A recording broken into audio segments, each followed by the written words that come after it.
waktu hingga akhir hayat. Oleh karena itu, carilah ilmu tersebut walaupun ilmu itu berada jauh di perantauan. Dan lengkapilah ilmu akhirat dengan ilmu dunia, yakni dengan menyeimbangkan keduanya. Yang terakhir, Allah telah menjanjikan akan mengangkat derajatnya bagi orang yang berilmu menjadi orang-orang yang beriman. Allah berfirman dalam surah Al-Mujadalah ayat 11 yang berbunyi, Bismillahirrahmanirrahim.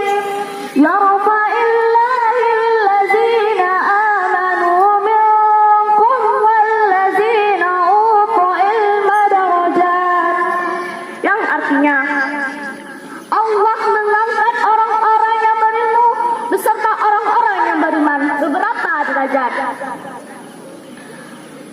Teman-teman yang dilakukan Allah, semoga kita semua termasuk ke dalam orang-orang yang Allah SWT beri ilmu, sehingga kita dapat mengamalkan ilmu tersebut dan menjadikannya ibadah dan untuk ilmu. Demikian